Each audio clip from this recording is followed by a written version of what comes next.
As a crypto lawyer, I value disagreement.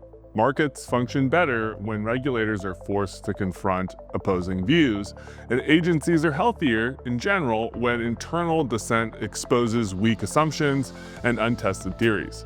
And in that respect, Commissioner Crenshaw's presence at the SEC mattered.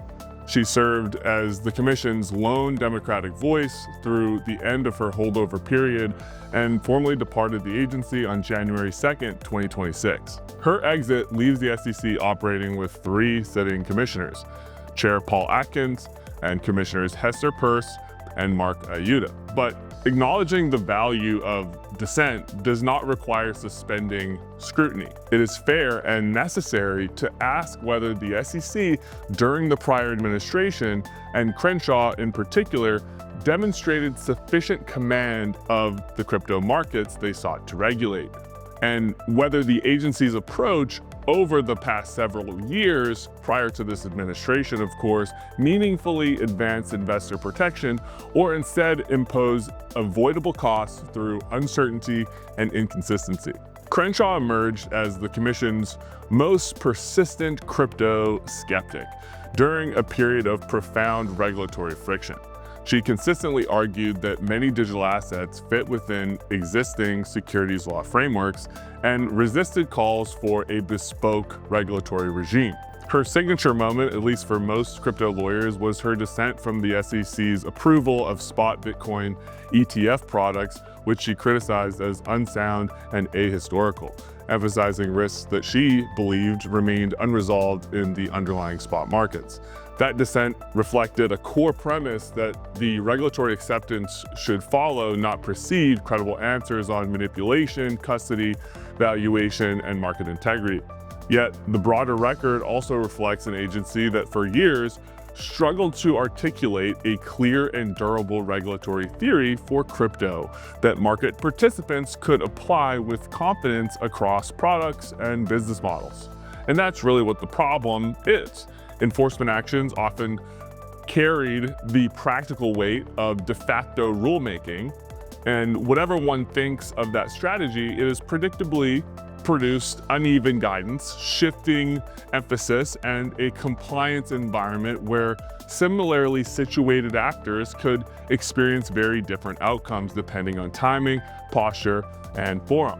Crenshaw's skepticism often rested on legitimate investor protection concerns, but skepticism alone is not expertise. Crypto markets raise novel questions about decentralization, governance, custody, market structure, and the boundaries between intermediated and non-intermediated systems. Those questions demand technical fluency and conceptual precision.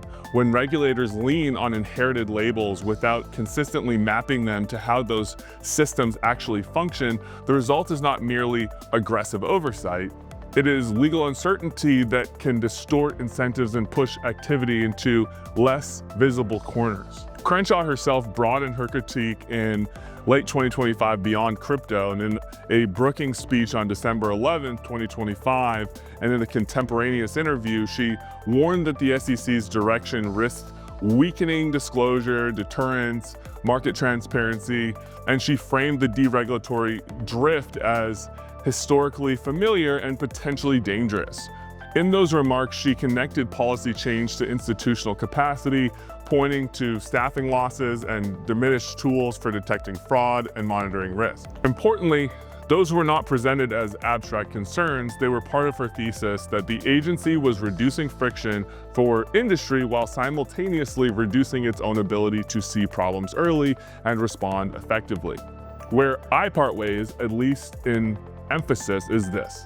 The crypto industry's experience in recent years underscores a parallel truth that investor protection is not advanced when rules are unknowable, standards shift midstream, and enforcement theories lack coherence.